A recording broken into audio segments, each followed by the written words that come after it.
तो हेलो दोस्तों, आपका बहुत बहुत स्वागत है हमारे नए YouTube channel KD exam cracker में। दोस्तों, आप लोग कैसे हैं? उम्मीद है कि आप लोग अच्छे हैं। दोस्तों, आज से हम क्लास 12 के बायोलॉजी का ऑब्जेक्टिव क्वेश्चन स्टार्ट कर रहा हूं।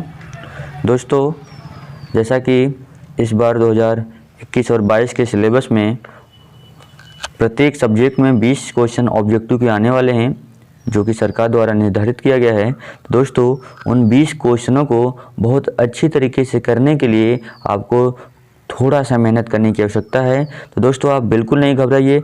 आपको सारे प्रश्न एक ही चैनल पर मिलेंगे, जिसका नाम है केडी एग्ज़ाम क्रैकर। दोस्तों, आप अगर इस चैनल पर नए हैं तो हमारे चैनल को ज्वाइन करिए और इस चैनल को ज़्यादा से ज़्यादा शेयर करिए, और वीडियो अच्छी लगे तो इसको लाइक भी कीजिए। दोस्तों, आज से हम स्टार्ट कर रहे हैं क्लास 12 यूपी बोर्ड जीव विज्ञान के 40 महत्वपूर्ण ऑब्जेक्टिव प्रश्न, जिसमें कि आज हम 30 देखेंगे और आने वाले नेक्स्ट वीडियो में और देखेंगे। तो दोस्तों, आज से हम स्टार्ट कर रहे हैं। तो आप सभी से रिक्वेस्ट है कि अगर आप अच्छा मार्क्स करना चाहते हैं एग्ज़ाम्स में, अच्छा नंबर लाना चाहते हैं, दोस्तों प्लीज़ आप हमारे चैनल को सब्सक्राइब कीजिए और वीडियो को लाइक कीजिए और ज़्यादा से ज़्यादा शेयर कीजिए। तो दोस्तों, समय ख़राब न करते हुए आते हैं अपने क्वेश्चन पर। तो दोस्तों, आज का पहला क्वेश्चन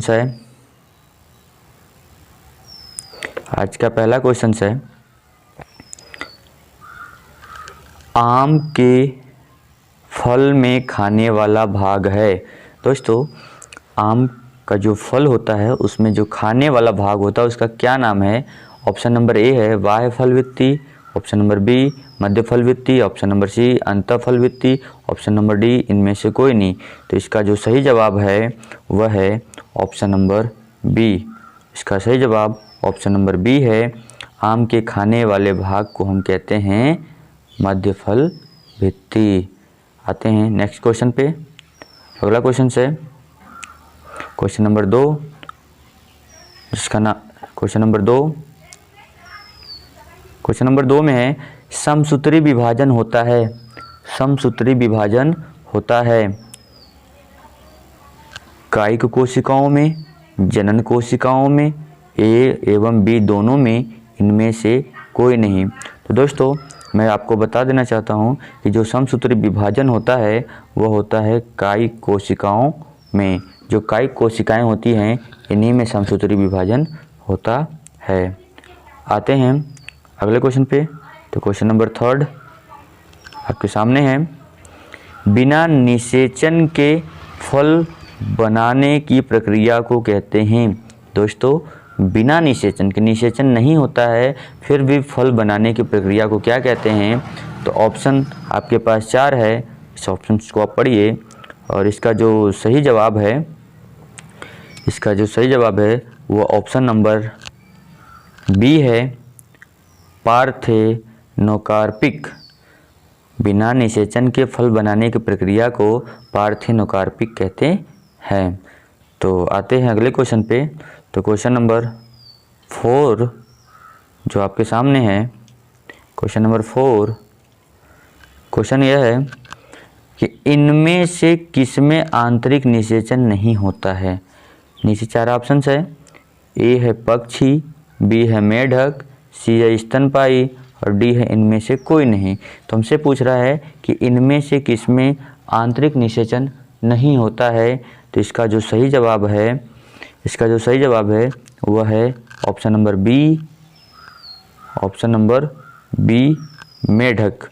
मेढक में आंतरिक निषेचन नहीं होता है। मेढक में बाह्य निषेचन होता है, आंतरिक निषेचन नहीं होता है। आते हैं अगले क्वेश्चन पे। तो अगला क्वेश्चन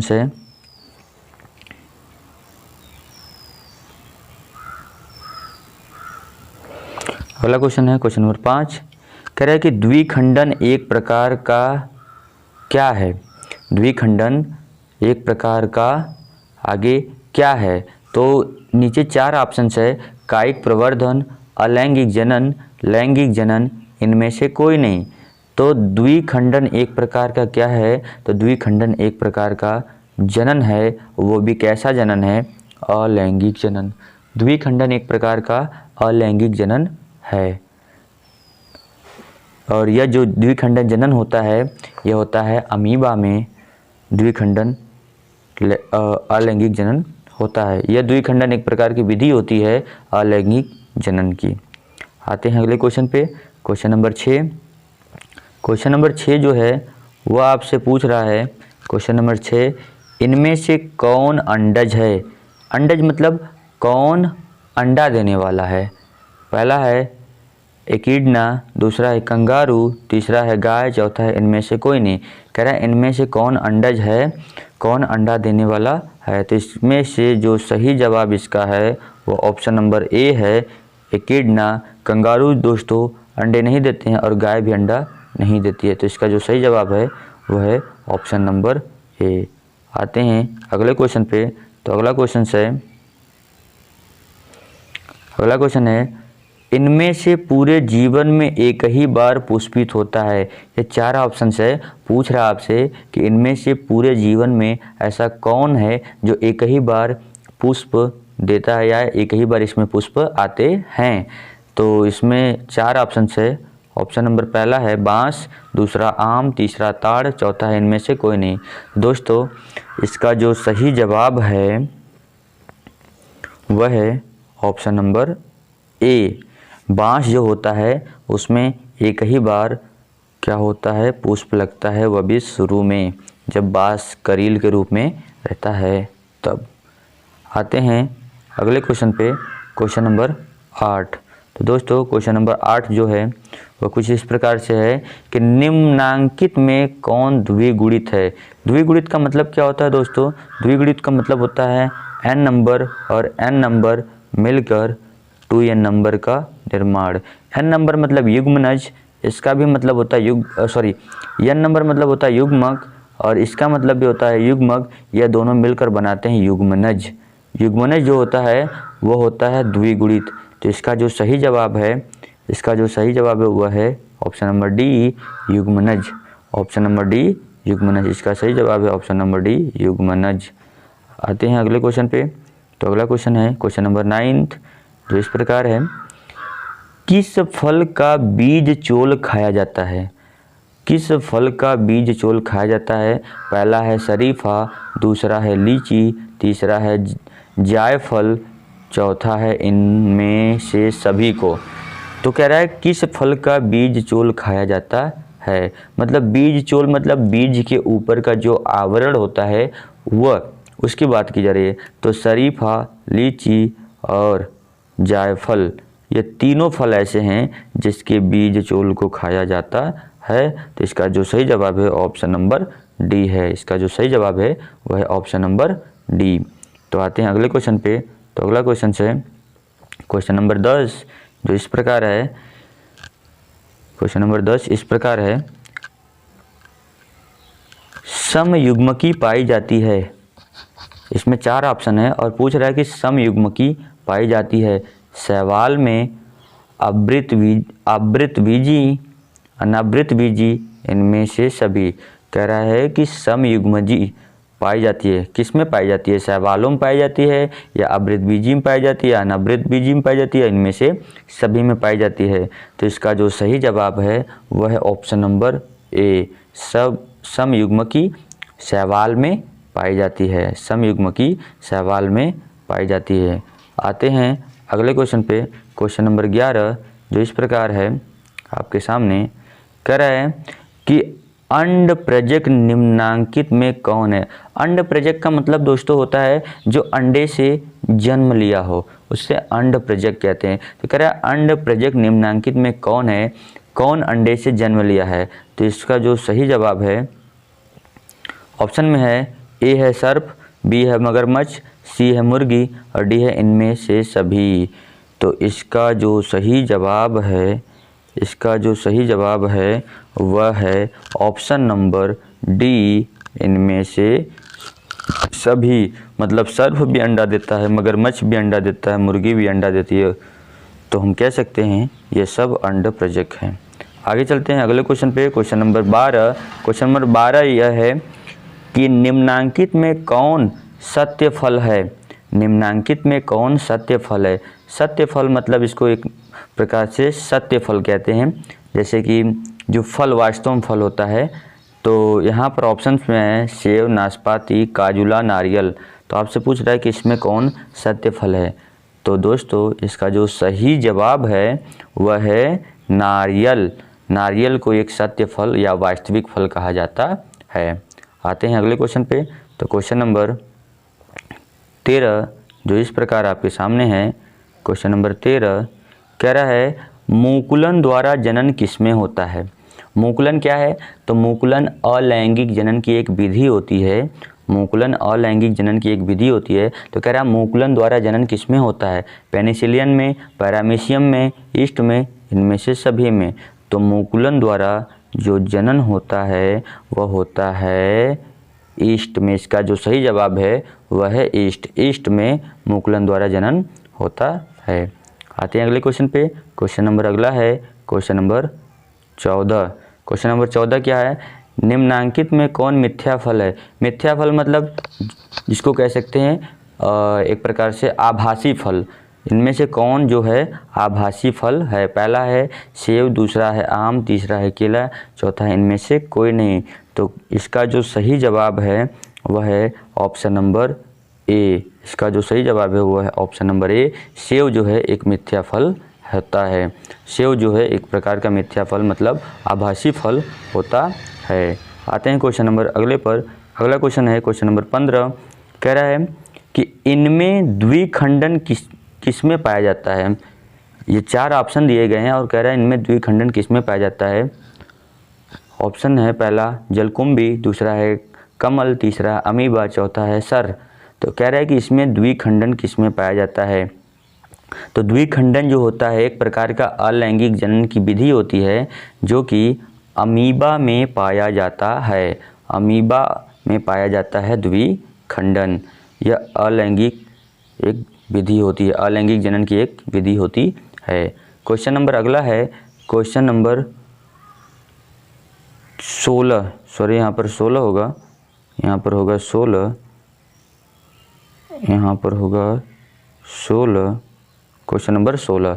क्वेश्चन नंबर 16 क्या है? जेम्यूल्स बनते हैं। जेम्यूल्स बनते हैं। जेम्यूल्स बनते हैं किसमें बनते हैं? तो पूछा है जेम्यूल्स बनते हैं तो किसमें बनते हैं? हाइड्रा में, स्पंज में, ईस्ट में, इनमें से सभी में। तो जो जेम्यूल्स बनते हैं वह किसमें बनते हैं? इसका जो सही जवाब है वह है ऑप्शन नंबर बी स्पंज।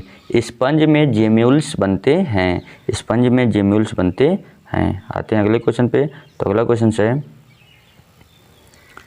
अगला क्वेश्चन नंबर 17 कह रहा है कि लीची का खाया जाने वाला भाग कहलाता है। जो लीची होती है उसके ऊपर का जो भाग हम लोग खाते हैं उसे क्या कहते हैं? तो उसे हम कहते हैं बीज चोल। उसे हम कहते हैं बीज चोल। इसका जो सही जवाब है वह है ऑप्शन नंबर डी। आते हैं अगले क्वेश्चन पे। तो अगला क्वेश्चन है क्वेश्चन नंबर 18। क्वेश्चन नंबर 18 जो है वो कुछ इस प्रकार से है। कह रहा है कि बिना निषेचन के फल निर्माण को क्या कहते हैं? बिना निषेचन के फल निर्माण को क्या कहते हैं? मतलब निषेचन नहीं हुआ है फिर भी फल का निर्माण हो गया तो उसे हम क्या कहते हैं? तो उसे जो कहते हैं उसका जो नाम है उसे हम कहते हैं अनिषेक जनन। अनिषेक जनन। बिना निषेचन के फल के निर्माण को हम कहते हैं अनिषेक जनन। इसके बाद अगला क्वेश्चन है क्वेश्चन नंबर 19। क्वेश्चन नंबर 19 जो है इस प्रकार से है। क्वेश्चन नंबर 19 निम्नलिखित में सही का चुनाव करें। निम्नलिखित में सही का चुनाव करना हमको 4 ऑप्शन दिए गए हैं। पहला है स्पंज का जियोस्पोर, दूसरा है पेनिसिलियम में ज्यूमिलस, तीसरा है शैवाल में कोनोडिया, चौथा हाइड्रा की कलिका। तो किस कहने का अर्थ क्या है कि किसमें क्या पाया जाता है? क्या स्पंज का जियोस्पोर होता है? पेनिसिलियम में ज्यूमिलस पाया जाता है। तो इसका जो सही जवाब है वह है option number D hydra. Hydra में कलिका होती है। ऑप्शन नंबर डी इसका करेक्ट आंसर है हाइड्रा। हाइड्रा में कलिका होती हैं। इसके बाद आते हैं अगले क्वेश्चन पे। Question number 19। क्वेश्चन नंबर 19 आपका इस प्रकार से है कि ईख में ग्राफ्टिंग नहीं हो सकता है क्योंकि दोस्तों जो ईख होता है, ग्राफ्टिंग करने का मतलब क्या है कि ईख के एक पौधे को काट कर दूसरे पौधे के ऊपर लगाकर बांधना, वो होता है ग्राफ्टिंग। तो कह रहा है ईख में ग्राफ्टिंग नहीं हो सकता है, क्योंकि, तो इसलिए ग्राफ्टिंग नहीं हो सकता है क्योंकि नीचे जो 4 ऑप्शन दिए गए इसमें जो सही ऑप्शन है वह है ऑप्शन नंबर ए। ईख में ग्राफ्टिंग नहीं हो सकती क्योंकि वह बिखरे होते हैं, वह दूर दूर होते हैं, इसलिए उसमें ग्राफ्टिंग नहीं हो सकती है। आते हैं अगले क्वेश्चन पे, क्वेश्चन नंबर 21 जो इस प्रकार है। क्वेश्चन नंबर 21 कह रहा है कि किसके लिए लैंगिक प्रजनन जिम्मेदार होता है। जो लैंगिक प्रजनन होता है वह किसके लिए जिम्मेदार होता है? द्विगुणित अवस्था को बनाने हेतु, आइडेंटिकल यंग वंश के सृजन हेतु, विकासवाद में कोई भूमिका नहीं, एक गुणित अवस्था को बनाने हेतु। तो इसका जो सही जवाब है, इसका जो सही जवाब है वह है ऑप्शन नंबर ए। जो लैंगिक प्रजनन होता है वह होता है द्विगुणित अवस्था को बनाने हेतु। तो इसका पहला option, option number a is correct answer, द्विगुणित अवस्था को बनाने हेतु। आते हैं अगले क्वेश्चन पे, क्वेश्चन नंबर 22। क्वेश्चन नंबर 22 कुछ इस प्रकार है कि पुदीना जिसे मिंट कहते हैं, पुदीन कायिक प्रवर्धन कहलाता है। पुदीन कायिक प्रवर्धन करता है। जो पुदीन होता है वह कायिक प्रवर्धन कहाँ पर कर सकता है? अंतःभूस्तरीय, ऊपरी भूस्तरीय, भूस्तरीय, प्रकंद, कहाँ कर सकता है? मतलब भूमि के अंदर या भूमि के ऊपर या भूमि पर या फिर प्रकंड। तो इसका जो सही जवाब है, क्वेश्चन नंबर 22 का जो सही जवाब है वो ऑप्शन नंबर ए है, भूमि के अंदर। तो option number a is correct answer, अंतःभूस्तरीय। पुदीन मिंट का कायिक प्रवर्धन करता है कहाँ पर? अंतःभूस्तरीय मतलब भूमि के अंदर। आते हैं क्वेश्चन नंबर 23 पर। क्वेश्चन नंबर 23 है इस प्रकार, कह रहा है कि कुकुर, जिसको डॉग बोलते हैं, का संभावित जीवन काल होता है। जो कुत्ता होता है उसका जीवन काल कितना होता है, वह कितने समय तक जीवित रह सकता है? 20 वर्ष, 15 वर्ष, 10 वर्ष, 5 वर्ष। तो इसका जो सही जवाब है वह है ऑप्शन नंबर ए, 20 वर्ष। जो कुत्ता है वह 20 वर्ष तक जीवित रह सकता है। आते हैं अगले क्वेश्चन पे। तो क्वेश्चन नंबर अगला है क्वेश्चन नंबर 23 जो इस प्रकार है। क्या बोला है? कह रहा है कि शाखा को वृंत पर लगाया जाता है।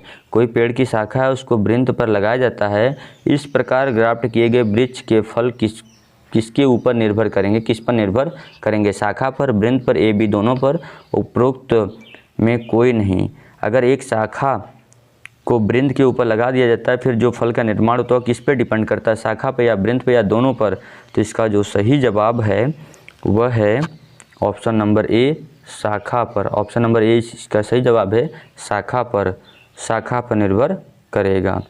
आगे चलते हैं क्वेश्चन नंबर 25 पर। क्वेश्चन नंबर 25 है अगुणित कोशिकाओं के संलयन की प्रक्रिया को कहते हैं। संलयन मतलब जुड़ना। अगुणित कोशिकाएं जब आपस में जुड़ती है तो इस प्रक्रिया को क्या कहते हैं?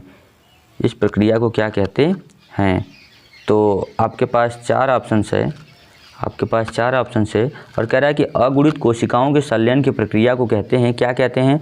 कोशिका चक्र, अर्धसूत्री विभाजन को समसूत्री विभाजन, और दिया है संयुग्मन। तो जो अर्धसूत्री कोशिकाओं के संलयन की प्रक्रिया को कहते हैं वह कहते हैं संयुग्मन। इसका option number D is correct answer. इसका ऑप्शन नंबर डी जो है वह सही जवाब है। आते हैं अगले क्वेश्चन पे। तो क्वेश्चन नंबर अगला है क्वेश्चन नंबर 26 जो इस प्रकार है। कह रहा है कि में पत्तियों के खंड द्वारा कायिक प्रजनन होता है। किसमें पत्तियों के खंडों द्वारा कायिक प्रजनन होता है? पहला है एगे एवं केलेंचोय, दूसरा है ब्रायोफिलम एवं केलेंचोय, तीसरा है एस्पेरेगस एवं ब्रायोफिलम्स, चौथा है क्राइसेंथियम एवं एगेव। तो इसका जो क्वेश्चन पूछा कह रहा है किसमें पत्तियों के द्वारा कायिक प्रजनन होता है? तो जो क्वेश्चन नंबर 26 इसका जो सही जवाब है वो है ऑप्शन नंबर बी। इसका सही जवाब है ऑप्शन नंबर बी, ब्रायोफिलम एवं केलेंचोय के द्वारा। तो आते हैं अगले क्वेश्चन पे। क्वेश्चन नंबर 27 कह रहा है रात में खिलने वाले पुष्प साधारणतः होते हैं, कैसे होते हैं? रात में जो पुष्प खिलते हैं वह कैसे होते हैं? हल्के होते हैं, छोटे होते हैं, चमकीले रंगों वाले होते हैं और गच्छों में खिलते हैं। गच्छों नहीं होगा, सॉरी यहाँ पर टाइपिंग मिस्टेक हो गया, गुच्छों में। यहाँ पर सही जो लिखा रहेगा वह रहेगा गुच्छों में, गुच्छों में खिलते हैं। तो इसका जो सही जवाब है क्वेश्चन नंबर 27 का, वह है ऑप्शन नंबर बी। रात को खिलने वाले पुष्प जो होते हैं वह होते हैं छोटे होते हैं। कैसे होते हैं? छोटे होते हैं। क्वेश्चन नंबर अगला, क्वेश्चन नंबर 28। क्वेश्चन नंबर 28 है, उभयलिंगी प्राणी है। उभयलिंगी प्राणी मतलब जिसमें मेल और फीमेल दोनों होता है, नर युग्मक और मादा युग्मक दोनों होता है। जैसे मुर्गी, सांप, ऑप्शन में है मुर्गी, सांप, ए और बी दोनों, केंचुआ। तो उभयलिंगी जो प्राणी होता है वह होता है केंचुआ। इसका जो सही जवाब है ऑप्शन नंबर डी है, केंचुआ एक उभयलिंगी प्राणी होता है। आते हैं अगले क्वेश्चन पे, क्वेश्चन नंबर 29। क्वेश्चन नंबर 29 जो है कह रहा है कि निम्न में कौन द्विगुणित संरचना है। द्विगुणित संरचना मतलब जिसमें नर युग्मक और मादा युग्मक दोनों मिल चुका है। तो इसमें कौन द्विगुणित संरचना है? तो इसमें जो द्विगुणित संरचना है वह है ऑप्शन नंबर ए अंडाणु, दूसरा है शुक्राणु, तीसरा है युग्मनज, चौथा है इनमें से सभी। तो इसका जो सही जवाब है वह है युग्मनज। जो युग्मनज होता है यह एक द्विगुणित संरचना होती है। जो युग्मनज है वह एक द्विगुणित संरचना होती है, क्योंकि यह n और n के मिलने से 2n नंबर में बनती है, जिसको युग्मनज कहते हैं। तो युग्मनज इसका सही जवाब होगा ऑप्शन नंबर सी। आज का दोस्तों अंतिम प्रश्न लेकर आए हैं आपके सामने, और जिसका जवाब आप कमेंट बॉक्स में लिखिएगा। जन्म से लेकर प्राकृतिक मृत्यु के बीच की अवस्था को कहते हैं। जन्म से लेकर प्राकृतिक मृत्यु। प्राकृतिक मृत्यु मतलब जब कोई व्यक्ति बिना एक्सीडेंट का मतलब स्वयं मरता है तो उसे प्राकृतिक मृत्यु कहते हैं। तब तक की अवस्था को क्या कहते हैं? क्या कहते हैं? तो इसका जो जवाब है वह आप लोग कमेंट बॉक्स में ज़रूर लिखिएगा, और मुझे उम्मीद है कि आप लोग इसका जवाब बताएंगे। तो थैंक यू दोस्तों, आज के लिए बस इतना ही। मिलते हैं किसी और वीडियो में, तब तक के लिए बाय बाय। दोस्तों अगर आप हमारे चैनल पर नए हैं तो आप हमारे चैनल को सब्सक्राइब कीजिए, और वीडियो अच्छी लगी तो इसको लाइक करिए, और चलते हैं, बाय बाय।